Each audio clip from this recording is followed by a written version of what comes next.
மூணு சிவன் வந்து நீங்கள் இந்தியாவில் எங்கேயுமே பார்க்க முடியாது. ஒரே இடத்துல காளையார் கோயில் ஒன்று தான். மூணு சிவன் ஒரே இடத்துல பார்க்கலாம். சின்ன கோரை வந்து சுயம்பு தானா முளைச்சது சொர்ண காளி ஈஸ்வரன். பெரிய கோரை வந்து சோமேஸ்வரன். அதுக்கு பின்னாடி உள்ள ஆலயம் வந்து சுந்தரேஸ்வரன். உள்ள போனீங்கன்னா சோமேஸ்வரன் கோயில் என்ட்ரன்ஸுக்குள்ள பெரிய லிங்கமாக பார்க்கலாம். அந்த லிங்கத்துக்கு பேர் சகரச லிங்கம். அந்த ஒரே லிங்கத்துக்குள்ள சின்ன சின்ன லிங்கமாக வடிவமைச்சிருப்பாங்க. 1008 லிங்கம். அப்போ 3 சிவனை சேர்த்து 4 சிவன். அதே மாதிரி 3 அம்மன், மீனாட்சி, சௌந்தரநாயகி, சொன்னவன். 3 நடராஜர், 3 பள்ளியறை, 3 கால பைரவர். எல்லாமே 3 தான். காசி ராமேஸ்வரத்துக்கு அடுத்த புண்ணியேஸ்வரம் காலர். சின்ன கோரை வந்து 7ஆம் நூற்றாண்டு வரகுண பாண்டியர் ஒரு மன்னர் கட்டினது. 1300 வருஷம். பெரிய கோபுரம் தான் மருதுபாண்டியர் கட்டினது. 18ஆம் நூற்றாண்டு 300 வருஷம். இந்த கோபுரத்துக்காண்டியா மருதுபாண்டியர் தலையை கொடுத்தார். இல்லைன்னா கோபுரத்தை ஆங்கிலேயர் தன்னுடைய தலையை கொடுத்து கோபுரத்தை தலை நிமிர செய்தவர் மருதுபாண்டியர். அப்போ பெரிய மருதுடைய தலை தான் இந்த சிலைக்கு கீழே இருக்கு. இவருடைய உடல் வந்து திருப்பத்தூர்னா சென்னை, வேலூர், திருப்பத்தூர் அல்ல, சிவகங்கை மாவட்டம் திருப்பத்தூர். சின்ன மருதுக்கு உடம்பு தலை எல்லாமே திருப்பத்தூர் தான். எதனால பெரிய மருதுடைய தலை இங்கே வந்துச்சு, அதான் போச்சு. வீரபாண்டி கட்டபொம்மனை வந்து ஆங்கிலேயர் திருநெல்வேலி மாவட்டம் கயத்தாரில் தூக்கிட்டார். வீரபாண்டி தம்பி ஊமத்துறை, கட்டபொம்மன் குடும்பத்தார் அனைத்து பேருமே ஆங்கிலேயர் என்ன திருநெல்வேலி சிறையில் அடைச்சார். இல்லை ஊமத்துறை மட்டும் மருதுபாண்டியை தப்பிக்க வைக்கிறார். தப்பிச்சு வந்த ஊமத்துறை வந்து மருதுபாண்டியத்தை அடைக்கலம் கேட்கிறார். மருதுபாண்டியர் என்ன பண்ணுறாரு, தஞ்சை வந்தவனை கலங்க விடக்கூடாதுக்காண்டி அடைக்கலம் கொடுத்து திருமயம் பக்கத்தில் ஒரு கோட்டையில் கொடுத்து ஊமத்துறையாக மருதுபாண்டிய அடைக்கலம் ஆக்கிறார். அந்த கோட்டைக்கு பேர் இன்றைக்கு ஊமையன் கோட்டை. அதைத்தான் இன்னைக்கு நம்ம திருமயம் கோட்டை சொல்கிறோம். அப்போ ஊமத்துறைக்கு அடைக்கலம் கொடுத்த நைட்டே சின்ன மருது என்ன பண்ணுறாரு, அவருடைய படை வீரர்களோட போய் ஆய்வுடைய வீரர்களை கொன்று ஆய்வுடைய சிறைச்சாலையை தகர்த்தெறிஞ்சு கட்டபொம்மன் குடும்பத்தார் அனைத்து பேருமே காப்பாற்றி கூட்டியாந்துறாரு சின்ன மருது.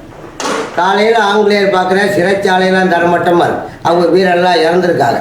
கட்டபொம்மன் குடும்பத்தார் யாருமே இல்லை. இந்த வேலையை செஞ்சது யாருன்னு ஆங்கிலேயர் கண்டுபிடிக்க முடியல. ஊமத்துறை ஒரு ஆள் தான் தப்பிச்சு போனால் அவன் இதை செய்யலை. இது யாருன்னு எவ்வளோ முயற்சி பண்ணி பார்க்குற ஆங்கிலேயர் கண்டுபிடிக்க முடியல. கடைசியில் ஆங்கிலேயர் என்ன பண்ணுற, புதுக்கோட்டை தொண்டைமான் ராஜா போயினாரு, அவர் தான் காட்டி. வீரபாண்டி கட்டபொம்மனை காட்டி கொடுத்தது தொண்டைமான். மருதுபாண்டியரை காட்டி கொடுத்தது உடையனன். உடையனன்னா சிவகங்கை படம் பார்த்தீங்கன்னா அதில் ஒரு டைலாக் வரும், மருதுபாண்டியரை காட்டி கொடுத்தது கௌரி வல்லபாய் உடையனன். அதைத்தான் நான் சுருக்கமாக உடையனன். உடையனன் மருதுபாண்டியரை என்னன்னு காட்டி கொடுக்குறாரு, ஊமத்துறைக்கு அடைக்கலம் கொடுத்தது மருதுபாண்டியர். கட்டபொம்மன் குடும்பத்தார சிறைச்சாலேருந்து காப்பாற்றின மருதுபாண்டியை சொன்ன உடனே ஆங்கிலேயர் என்ன பண்ணுற, மருதுபாண்டிய மேலே ரொம்ப கோபமாக ஒரே பெரிய எவ்வளோதான் முயற்சி பண்ணி பார்க்குற மருதுபாண்டியை பிடிக்க முடியாது. மறுபடியும் இதே ஆங்கிலேயர் உடனே போய் சொல்கிறான், நான் மருதுபாண்டியரை பிடிக்கிறதுக்கு எவ்வளோ முயற்சி பண்ணுறேன், அவரை பிடிக்க முடியலை, அவரை பிடிக்கிறதுக்கு நீ எனக்கு ஒரு வழி சொல்லுங்கிறான். அப்போ தான் உடையன்னு காட்டி கொடுக்குறாரு. மருதுபாண்டியரை எக்காரணம் கொண்டு பிடிக்க முடியாது. அவரை பிடிக்கிறாங்க. காளையார் கோவில் ராஜகோபுரம் மருதுபாண்டியர் கட்டின கோபுரம். இந்த கோபுரத்து மேலே மருதுபாண்டியர் உயிர். இந்த கோபுரத்தை பீரங்கி வச்சு இடிக்க போகிறோம்னு நீ தண்டரா போட்டால் மருதுபாண்டியர் எங்கே இருந்தாலும் சடனை அடைஞ்சிருவார்னு உடையன்னு ஆங்கிலேயர்கிட்ட சொல்லிட்டான். ஆங்கிலேயர் வந்து கோபுரத்தை பார்க்குற இடிக்க மனசு இல்லை, வேறு வழி இல்லை. மருதுபாண்டியரை பிடிக்கணும் ஒரே நோக்கத்தோட 25 பீரங்கியை கோயிலுக்கு முன்னாடி வச்சு ரவுண்டாக பண்ணிக்கிட்டு அந்த காலத்தில் தண்டரா போடுவாங்க. ஆங்கிலேயர் என்னன்ற ஊருக்கு ஆள் நியமித்து தண்டரா போட்டுறேன். மருது சகோதரர்கள் எங்கிருந்தாலும் சரணடையாவிட்டால் நீ கட்டிய ராஜகோபுரம் பீரங்கியாக இடிக்கப்படுன்றான். இந்த செய்தியை கேட்டவுடனே மருதுபாண்டியன் சொல்லிட்டு போகிறார், நம்ம ஆசையாக கட்டின கோபுரத்தில் ஆங்கிலேயர் இடிக்க போகிறான்ட்டு. மருதுபாண்டியன் என்ன பண்ணுற, அவசரமாக தண்டரா போட்டு ஒரு அறிக்கை போகிறார், இதன் காரணம் கொண்டும் கோபுரம் இடிக்கக்கூடாது, எங்களுடைய உயிர் தானே உனக்கு வேணும், நாங்கள் வந்து சரண் அடைகிறோம்னு சொல்லி சின்ன மருதும் பெரிய மருதும் திருப்பத்தூரில் போய் சரண் அடைக்கிறார்.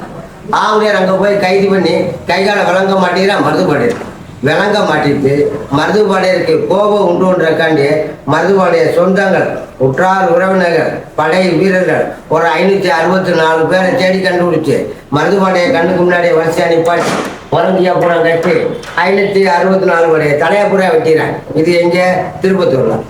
பஞ்சாப்ல ஜாலியன்வாலா படுகொலை 1919 440 தான். இது அதுக்கு முன்னே நடந்த திருப்பத்தூர் படுகொலை 1801 564. ஆனால் வரலாற்று இடம் பெற்றது ஜாலியன்வாலா படுகொலை, திருப்பத்தூர் படுகொலை மறைக்கப்படும். இப்போ தான் அது வரலாறு புக்கில் போடுற. அப்போ 564 தலையை உடம்பு ஏன் தனித்தனியாக போடுறேன்னா, மருதுபாடர் காலத்தில் போருக்கு போனாக்கா கைகால் வெட்டுப்பட்டால் மூலிகை செடிகள் மருந்துகள் தேய்ச்சா கைகாலில் ஒட்டிக்கணுமா. இதனால ஆங்கிலம் என்ன பண்ணுறாங்க, தலை ஒட்டிக்கிட்டால் ஒட்டிக்கிற, நம்மளை கொண்டாலும் கொண்டுவான் பயந்துக்கிட்டு 564 தலையை உடம்பை தனியாத்தி போட்டு மருதுபாடரை சுட்டு போடையில இதே நிலைமை தான் உனக்கு. உன்னுடைய கடைசி ஆசை என்னங்க? அப்போ தான் பெரிய மருந்து மட்டும் கடைசி ஆசை என்ன சொல்கிறாங்க, தூக்கு போடையில நான் கல்லாலும் முள்ளாலும் எழுதி கொடுத்த தான தர்மங்கள் அனைத்து மக்களுக்கும் போய் சேரணும். ஆனால் என் கண் முன்னே என் படை வீரோடைய தலையை வெட்டி நீ தனித்தனியாக போடுற, ஒன்றா போட்டால் ஒட்டிட்டு வந்து கொண்டாங்கிற பயம் உனக்கு. ஏன் தலையை நீ எங்கே வைப்பானே எனக்கு தெரியாது. என் தலையை நீ எங்கேயும் வைக்க வேணாம், நான் கட்டிய எல்லாத்தையும் கோவத்துக்கு முன்னாடி வைக்க சொன்னாரன். அதனால தான் திருப்பத்தூரில் தூக்கப்பட்டு உடல் திருப்பத்தூர்லையும் தலை காலார் கோயிலமாக இருக்கும் பெரிய மருந்து. சின்ன மருத்துக்கிட்ட அவன் எதுவுமே கேட்க விரும்பல, அவரும் சொல்ல விரும்பல. சிங்க் அடைக்கிற கூண்டுக்குள்ளே போட்டு கையிலங்கால் விளங்க மாட்டி ஆக்ரோஷமாக தூக்கு போட்டுருவோம். ஏன்னா அவர் மேலே ரொம்ப போகும். அதனால தான் அக்டோபர் 24 சின்ன மருத்துக்கு திருப்பத்தூரில் அரசு விழா. அக்டோபர் 27 பெரிய மருத்துக்கு காலார் கோயிலில் குருவுக்கு இங்கே தான் கூட்டம் அதிகம். ஆனால் தூக்கப்பட்டது 2 பேருமே ஒரே தேதி ஒரே நாள் 24ஆம் தேதி. 3 நாள் சென்று பெரிய மருத்துடைய தலை மட்டும் காலையில் போகுது. அதனால தான் திருப்பத்தூரில் 24 காலாவில் இருந்துச்சு.